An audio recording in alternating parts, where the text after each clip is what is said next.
Welcome to the read-along audiobooks production of The Time Machine by H.G. Wells. This video includes all of the chapter's original text, so that you can read along with the audio. Please remember to subscribe with the notification bell turned on, so you will be notified whenever we post a new audiobook. The Time Machine by H.G. Wells. Chapter 11. The Palace of Green Porcelain. I found the Palace of Green Porcelain, when we approached it about noon, deserted and falling into ruin. Only ragged vestiges of glass remained in its windows, and great sheets of the green facing had fallen away from the corroded metallic framework. It lay very high upon a turfy down, and looking northeastward before I entered it, I was surprised to see a large estuary, or even creek, where I judged Wandsworth and Battersea must once have been. I thought then, though I never followed up the thought of what might have happened, or might be happening, to the living things in the sea. The material of the palace proved on examination to be indeed porcelain, and along the face of it I saw an inscription in some unknown character. I thought, rather foolishly, that Weena might help me to interpret this, but I only learnt that the bare idea of writing had never entered her head. She always seemed to me, I fancy, more human than she was, perhaps because her affection was so human. Within the big valves of the door, which were open and broken, we found, instead of the customary hall, a long gallery lit by many side windows. At the first glance I was reminded of a museum. The tiled floor was thick with dust, and a remarkable array of miscellaneous objects was shrouded in the same grey covering. Then I perceived, standing strange and gaunt in the centre of the hall, what was clearly the lower part of a huge skeleton. I recognized by the oblique feet that it was some extinct creature after the fashion of the megatherium. The skull and the upper bones lay beside it in the thick dust, and in one place, where rainwater had dropped through a leak in the roof, the thing itself had been worn away. Further in the gallery was the huge skeleton barrel of a brontosaurus. My museum hypothesis was confirmed.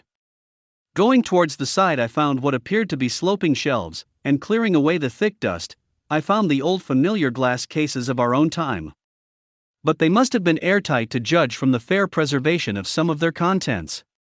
Clearly we stood among the ruins of some latter-day South Kensington. Here, apparently, was the paleontological section, and a very splendid array of fossils it must have been, though the inevitable process of decay that had been staved off for a time, and had, through the extinction of bacteria and fungi, lost 99/100ths of its force, was nevertheless, with extreme sureness if with extreme slowness, at work again upon all its treasures.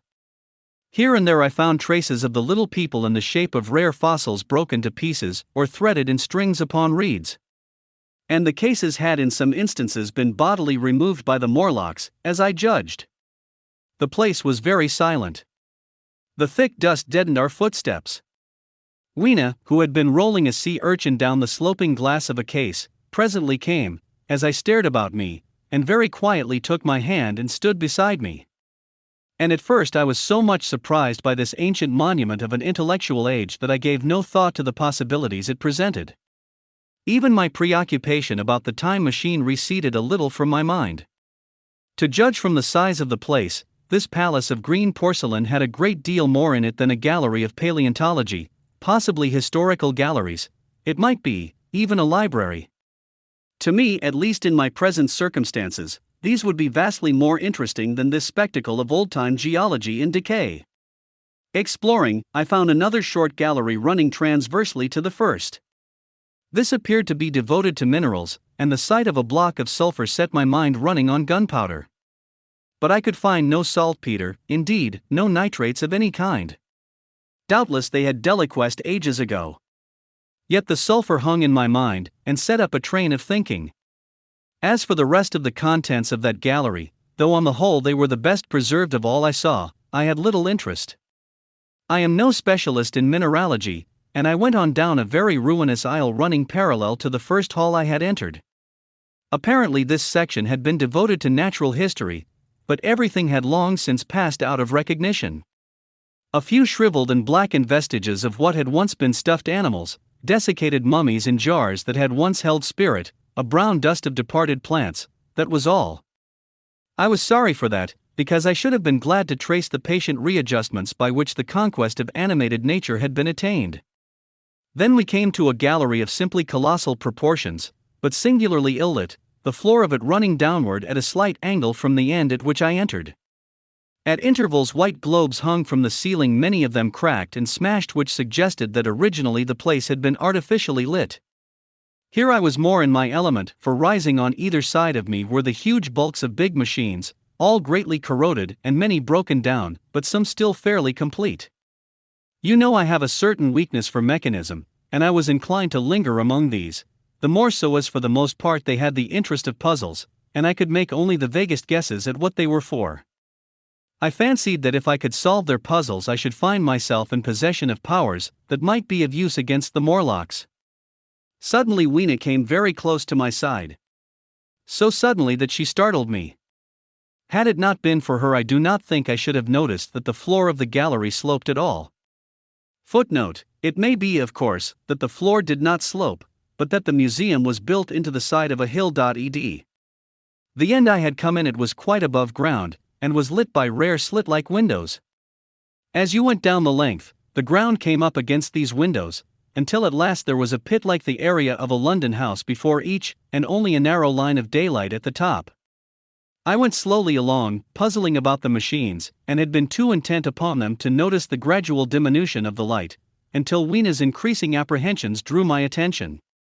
Then I saw that the gallery ran down at last into a thick darkness.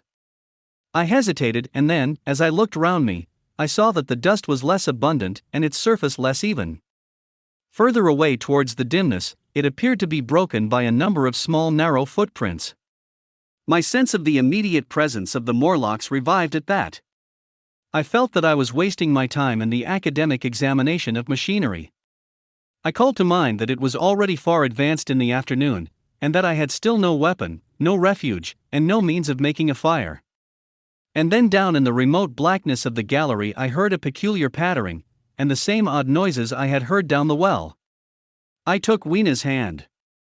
Then, struck with a sudden idea, I left her and turned to a machine from which projected a lever not unlike those in a signal box. Clambering upon the stand, and grasping this lever in my hands, I put all my weight upon it sideways. Suddenly Weena, deserted in the central aisle, began to whimper. I had judged the strength of the lever pretty correctly, for it snapped after a minute's strain, and I rejoined her with a mace in my hand more than sufficient, I judged, for any Morlock skull I might encounter. And I longed very much to kill a Morlock or so. Very inhuman, you may think, to want to go killing one's own descendants. But it was impossible, somehow, to feel any humanity in the things. Only my disinclination to leave Weena, and a persuasion that if I began to slake my thirst for murder my time machine might suffer, restrained me from going straight down the gallery and killing the brutes I heard. Well, mace in one hand and Weena in the other, I went out of that gallery, and into another, and still larger one, which at the first glance reminded me of a military chapel hung with tattered flags. The brown and charred rags that hung from the sides of it, I presently recognized as the decaying vestiges of books. They had long since dropped to pieces, and every semblance of print had left them. But here and there were warped boards and cracked metallic clasps that told the tale well enough. Had I been a literary man I might, perhaps, have moralized upon the futility of all ambition. But as it was, the thing that struck me with keenest force was the enormous waste of labor to which this somber wilderness of rotting paper testified. At the time I will confess that I thought chiefly of the philosophical transactions, and my own 17 papers upon physical optics. Then, going up a broad staircase, we came to what may once have been a gallery of technical chemistry. And here I had not a little hope of useful discoveries. Except at one end where the roof had collapsed, this gallery was well preserved. I went eagerly to every unbroken case. And at last, in one of the really airtight cases, I found a box of matches. Very eagerly I tried them. They were perfectly good. They were not even damp. I turned to Weena. "Dance," I cried to her in her own tongue. For now I had a weapon indeed against the horrible creatures we feared. And so, in that derelict museum, upon the thick soft carpeting of dust, to Weena's huge delight, I solemnly performed a kind of composite dance, whistling the Land of the Leal as cheerfully as I could. In part it was a modest can-can, in part a step dance, in part a skirt dance, so far as my tailcoat permitted, and in part original. For I am naturally inventive, as you know. Now, I still think that for this box of matches to have escaped the wear of time for immemorial years was a most strange, as for me it was a most fortunate, thing. Yet, oddly enough, I found a far unlikelier substance, and that was camphor. I found it in a sealed jar, that by chance, I suppose, had been really hermetically sealed. I fancied at first that it was paraffin wax, and smashed the glass accordingly. But the odor of camphor was unmistakable. In the universal decay this volatile substance had chanced to survive, perhaps through many thousands of centuries. It reminded me of a sepia painting I had once seen done from the ink of a fossil belemnite that must have perished and become fossilized millions of years ago. I was about to throw it away, but I remembered that it was inflammable and burnt with a good bright flame was, in fact, an excellent candle, and I put it in my pocket. I found no explosives, however, nor any means of breaking down the bronze doors. As yet my iron crowbar was the most helpful thing I had chanced upon. Nevertheless I left that gallery greatly elated. I cannot tell you all the story of that long afternoon. It would require a great effort of memory to recall my explorations in it all the proper order. I remember a long gallery of rusting stands of arms, and how I hesitated between my crowbar and a hatchet or a sword. I could not carry both, however, and my bar of iron promised best against the bronze gates. There were numbers of guns, pistols, and rifles. The most were masses of rust, but many were of some new metal, and still fairly sound. But any cartridges or powder there may once have been had rotted into dust. One corner I saw was charred and shattered, perhaps, I thought, by an explosion among the specimens. In another place was a vast array of idols, Polynesian, Mexican, Grecian, Phoenician, every country on earth, I should think. And here, yielding to an irresistible impulse, I wrote my name upon the nose of a steatite monster from South America that particularly took my fancy. As the evening drew on, my interest waned. I went through gallery after gallery, dusty, silent, often ruinous, the exhibits sometimes mere heaps of rust and lignite, sometimes fresher. In one place I suddenly found myself near the model of a tin mine, and then by the merest accident I discovered, in an airtight case, 2 dynamite cartridges. I shouted Eureka, and smashed the case with joy. Then came a doubt. I hesitated. Then, selecting a little side gallery, I made my essay. I never felt such a disappointment as I did in waiting 5, 10, 15 minutes for an explosion that never came. Of course the things were dummies, as I might have guessed from their presence.